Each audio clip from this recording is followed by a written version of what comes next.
धिग्बलम क्षत्रिय बलम ब्रह्म तेजो बलम बलम एकेन ब्रह्मदंडेन सर्वास्त्राणि हतानि में। विश्वामित्र जी और वशिष्ठ जी का जब संघर्ष हुआ, विवाद हुआ, उस समय जब वशिष्ठ जी के ब्रह्मदंड का स्पर्श करके विश्वामित्र जी के सारे दिव्य अस्त्र शस्त्र, यहां तक कि ब्रह्मास्त्र तक उनके दंड में विलीन हो गया। तो विश्वामित्र बाबा बोले दिग्बलम क्षत्रिय बलम, क्षत्रिय बल को धिक्कार है। आज समझ में आया ब्रह्म बल ही वस्तुतः बल है। एक वशिष्ठ ने एक ब्रह्मदंड के द्वारा मेरे सारे दिव्य अस्त्र शस्त्रों को, जो ब्रह्मा जी से, विष्णु भगवान से, शंकर जी से बड़ी कठोर तपस्या करके प्राप्त किए थे, वे दिव्य अमोघ अस्त्र शस्त्र केवल एक ब्रह्मदंड से समाप्त कर दिए। कितना विलक्षण है ब्रह्मबल।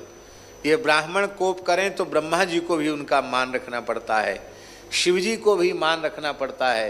नारायण भगवान ने तो अपनी छाती पर मुहर ही लगवा ली। भृगु जी ने वक्षस्थल पर चरण का प्रहार किया तो विप्र पादाब्ज चिन्हम, ब्राह्मण के चरण की छाप ही विष्णु भगवान के छाती पर है, और यही उनका ट्रेडमार्क है कि ये भगवान है। भगवान और भगवान के पार्षदों में क्या अंतर है? भगवान भी चतुर्भुज, उनके पार्षद भी चतुर्भुज, एक जैसी वेशभूषा है, स्वरूप श्रृंगार भी एक जैसा है, पर अंतर इतना ही है कि भगवान जो है उन पर भृगुलता का चिन्ह है, और जो भृगुलता का चिन्ह जिनमें नहीं है वो पार्षद हैं, और जिनमें भृगुलता का चिन्ह है वो भगवान है। तो भगवान का तो प्रमाण ही यही है। ब्रह्मबल सर्वोपरि है, पर आज ब्रह्मबल भी भागवत धर्म के बल के आगे घुटने टेक गया। इसलिए भगवत भक्ति का बल, भगवत शरणागति का बल सर्वोपरि बल है। यह जब तक बोध नहीं हुआ था दुर्वासा जी को, तब तक वे समझ रहे थे कि यही सब कुछ है, पर अब जब भागवतों की महिमा का बोध हो गया तो बोले आज हमारा जीवन जन्म सफल हुआ। अहो अनंत दासा नाम महत्वम दृष्ट मध्य में। आज मैंने प्रत्यक्ष देख लिया, भक्तों की महिमा को समझ लिया, जान लिया। दान परा, एक होते हैं दान करने वाले और एक होते हैं दान परायण। दान पर किसको कहते हैं?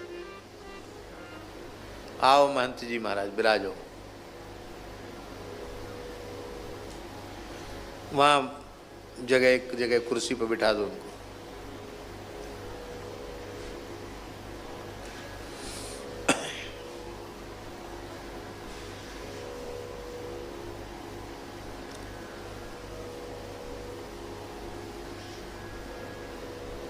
जय विराज।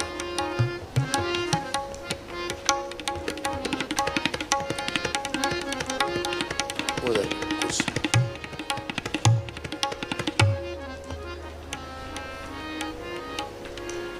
वहीं रख दो, वहीं वहीं दर्शन तो हो कम से कम। उतनी दूर कहाँ रख रहे? विराज।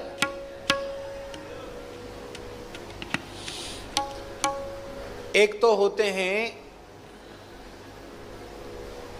दान करने वाले, दानी, और एक होते हैं दान परायण। दान परायण का अर्थ है कि दान करना उनका स्वभाव बन गया है। वो बिना कुछ दिए जी नहीं सकते, रह नहीं सकते। ऐसे लोगों को दान परा कहते हैं। कैसे कैसे दानदाता हमारे यहाँ भारतवर्ष में हुए हैं। सूर्यवंश का राजा इक्ष्वाकु का पुत्र नृग, जो गिरगिट बन गया था, और भगवान श्री कृष्ण ने द्वारिका लीला में उस गिरगिट का उद्धार किया। भगवान के चरण स्पर्श से उसको मोक्ष मिला। वह अपने दिव्य रूप में प्रकट हुआ तो भगवान पूछने लगे कि महाशय आपका परिचय। अरे बोले आप हमको नहीं जानते। बहुत बड़े लोग होते हैं, उनको ये लगता है कि मैं तो इतना बड़ा हूँ कि हमको तो सब जानते ही। अरे आप हमको नहीं जानते, फिर आप क्या जानते? कुछ नहीं जानते। यदि हमको नहीं जानते तो आपकी सब जानकारी व्यर्थ है। किससे बोल रहा है? भगवान से बोल रहा है। यदि ते कर्णमस्पृशम, यदि ते कर्णमस्पृशम, आपने कभी दानियों का नाम सुना है? आपके कान में किसी दानी के नाम का स्पर्श हुआ है? भगवान बोले हाँ कभी कभार सुन तो लेते हैं। अच्छा, तो उसमें पहला नाम किसका है? बोला हम नहीं जानते। फिर झूठ बोलते हो, कुछ नहीं सुना तुमने। दानियों में पहला नाम हमारा है। नृग कहता है आपका शुभ नाम? बोले हम इक्ष्वाकु के पुत्र हैं, मेरा नाम नृग है। दानियों में पहला नाम है हमारा। हम दान पर आए हैं। कितना दान किया आपने? तो बोले भाई हमें गिनती तो याद नहीं है, तुम गिनती कर लो। यावत्य शिकता भूमेः, यावत्य शिकता भूमेर, यावत्यो दिवितारकाः, यावत्यो वर्षधाराश्च तावतीम अददास्मगाः।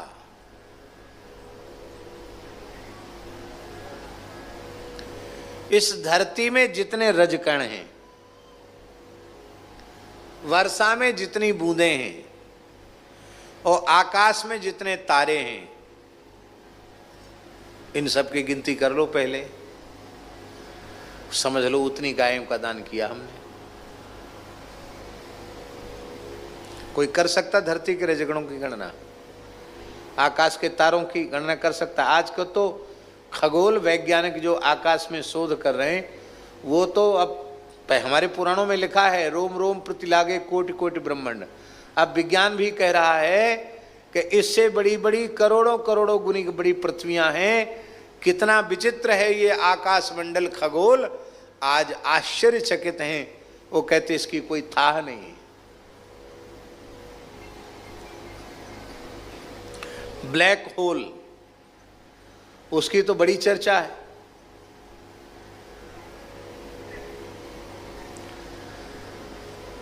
आकाश गंगा में अरबों खरबों ब्रह्मांड लुढ़क पुढ़क होते रहते हैं। पहले तो हमारे यहाँ ग्रंथों में लिखा है, पर आजकल के लोग स्वीकार नहीं करते, अब स्वीकार करने लगे हैं।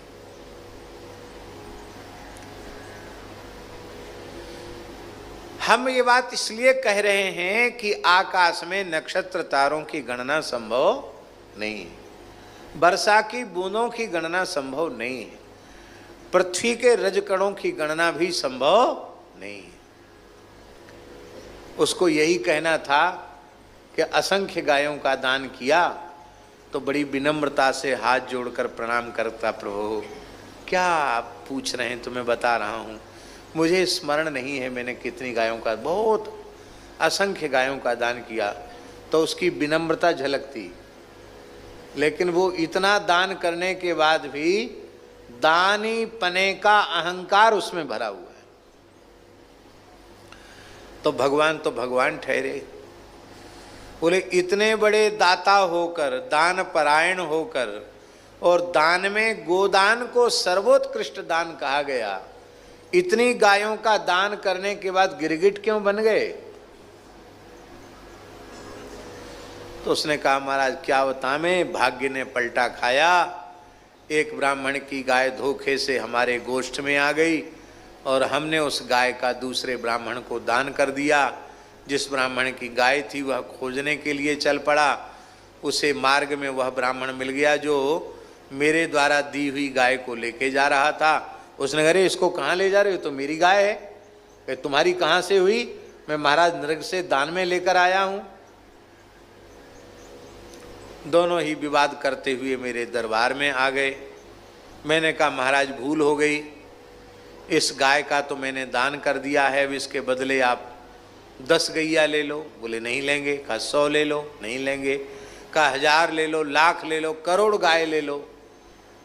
कहा कुछ नहीं लेंगे, इसी को लेंगे। और दूसरे ब्राह्मण से कहा कोई बात नहीं, इसके बदले आप इतनी गैया लो, 1000 लाख ले लो गैया। बोला हम भी इसी को लेंगे, हम दूसरी नहीं पसंद, हमको यही पसंद है। दोनों ही ब्राह्मण हठी थे, कोई झुकने के लिए तैयार नहीं था। राजा बेचारा क्या करता, धर्म संकट में बोला मैं मौन हो गया। ब्राह्मण क्रम क्रम से अपना पक्ष सुनाते, कहते बोल किसकी है गाय, हमारी है ना, ऐसे करता। फिर दूसरा ब्राह्मण कहता देखो राजन गाय तो मेरी है ना, ऐसे ऐसे। बोले बोलता कुछ नहीं, मौनी बाबा बन गया।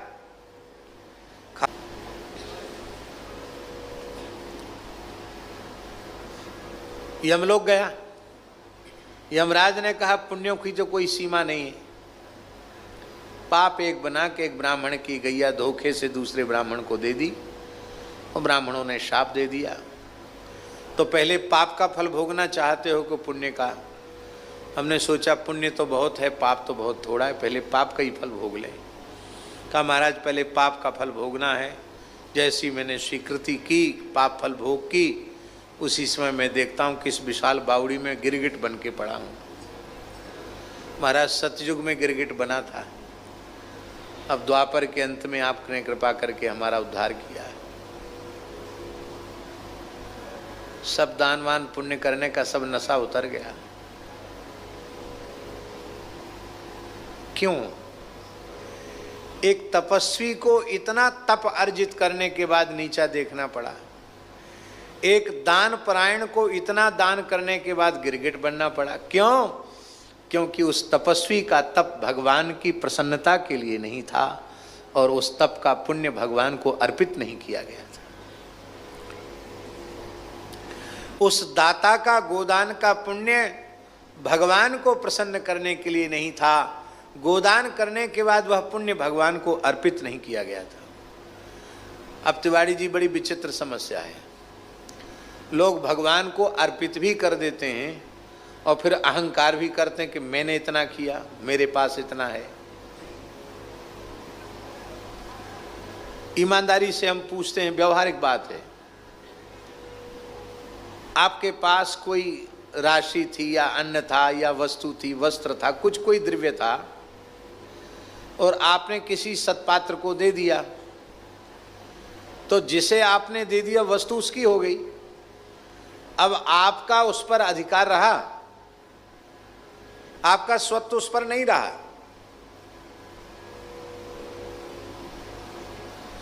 आप सोच रहे हैं हम क्यों कह रहे हैं बात? हम इसलिए कह रहे हैं कि यदि 1000 जप करने के बाद, लाख जप करने के बाद, करोड़ जप करने के बाद कह दिया श्री सीतारामार्पणमस्तु, श्री सीतारामचंद्रार्पणमस्तु, श्री नारायणार्पणमस्तु, श्री ब्रह्मार्पणमस्तु, किसी भी जो भी आपका इष्ट आराध्य स्वरूप हो उसको आपने अर्पित कर दिया, तो अर्पित करने के बाद फिर उस सत्कर्म का अहंकार लेकर आप क्यों बैठे? हमारा जो था हमने ठाकुर जी के चरणों में भेंट कर दिया, अब हमारे पास कुछ नहीं। इसका मतलब है केवल वाणी से कहते हैं कृष्णार्पणमस्तु, रामार्पणमस्तु, भीतर से तो अपने ही पास रखते हैं, इसीलिए नीचा देखना पड़ता है।